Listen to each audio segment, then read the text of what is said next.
साथियों, जैसा कि हम सभी जानते हैं कि मथुरा भगवान कृष्ण की जन्मभूमि है, तो गोकुल उनकी बाल लीलाओं की भूमि, वहीं वृंदावन उनकी लीला स्थली कहलाती है। इसी वृंदावन की धरती पर उन्होंने प्रेम के राज रचे और संपूर्ण संसार को प्रेम का पाठ पढ़ा दिया।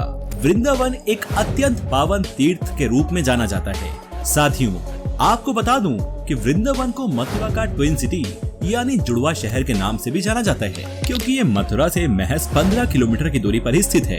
वृंदावन धाम की बात की जाए तो इसके चमत्कार आज भी विज्ञान और खोज की सीमा से काफी दूर हैं। आज की इस वीडियो में हम बात करेंगे वृंदावन के उन्हीं बेहद आश्चर्यचकित कर देने वाले रहस्यों की, तो इस वीडियो को अंत तक जरूर देखें। इस श्रृंखला में सबसे पहले हम बात करेंगे रंग महल में होने वाले चमत्कार की। दोस्तों, वृंदावन के इस रंग महल में प्रतिदिन राधा कृष्ण के लिए पलंग सजाया जाता है। साथ ही पूरा रंग महल भी इस प्रकार सजाया जाता है मानो किसी के विवाह की तैयारी हो।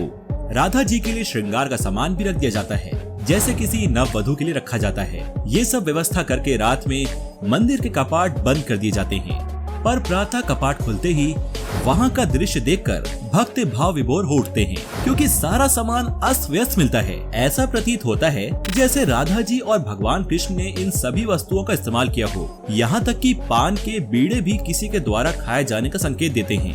श्रृंगार का सामान भी उपयोग किया हुआ होता है। साथ ही पलंग पर बिछी चादर आदि ऐसे प्रतीत होती है जैसे उन पर किसी ने विश्राम किया हो। ऐसी मान्यता है कि इस रंग महल में हर रात स्वयं राधा जी व कृष्ण जी आकर रास लीला रचाते हैं। साथ ही ऐसा मानना है कि इस रास लीला को यदि कोई छिपकर देखने का प्रयास करता है तो वो अगले दिन पागल हो जाता है।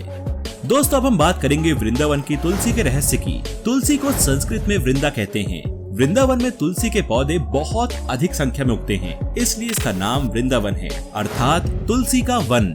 पर ये तुलसी के पौधे कोई साधारण पौधे ना होकर अत्यंत चमत्कारी पौधे हैं। मान्यता ये है कि रात्रि के समय जब श्री कृष्ण और राधा जी यहाँ पर रास रचाते हैं तो ये तुलसी के पौधे गोपिकाएं बन जाते हैं। वहीं एक स्थान पर लगे जुड़वा पौधे राधा जी और कृष्ण जी का रूप धारण कर लेते हैं। यही कारण है कि इन चमत्कारी पौधों से एक भी पत्ती तोड़ना मना है।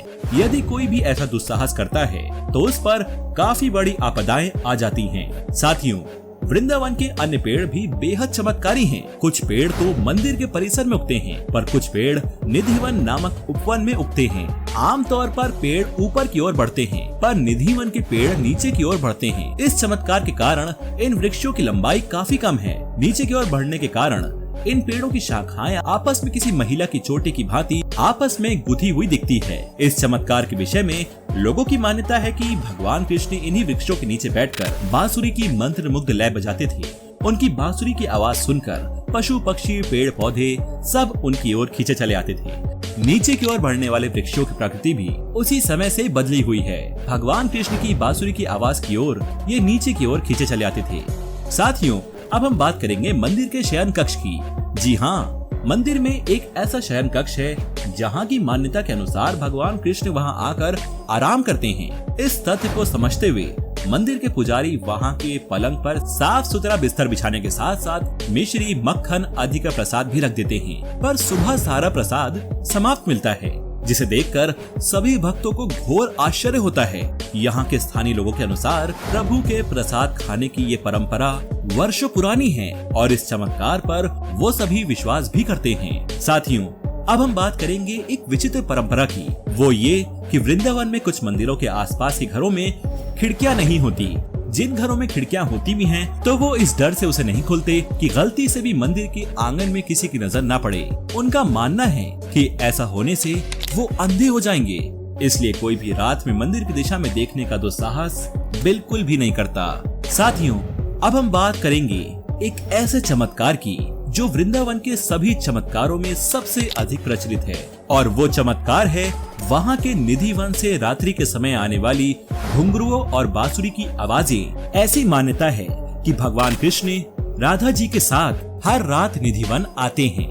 मंदिर के आसपास के स्थानीय निवासियों को पूरी रात घुंघरुओं की आवाजें सुनाई देती हैं, पर इस दृश्य को केवल सुनकर ही आनंद की प्राप्ति की जा सकती है, क्योंकि ऐसे समय में निधिवन में जाना सख्त मना होता है। लोगों का विश्वास है कि जो भी अपनी आंखों से रास लीला को देखने की कोशिश करता है वो पूर्णतः अंधा हो जाता है। इसलिए निधि वन के कपाट शाम 7 बजे के बाद बंद कर दिए जाते हैं। तो दोस्तों, अगर आपको ये वीडियो पसंद आई हो तो इसको लाइक करें, शेयर करें, और अगर अभी तक आपने हमारे इस YouTube channel science and facts को सब्सक्राइब नहीं किया है तो सब्सक्राइब के साथ साथ बेल आइकन दबाना ना भूलें।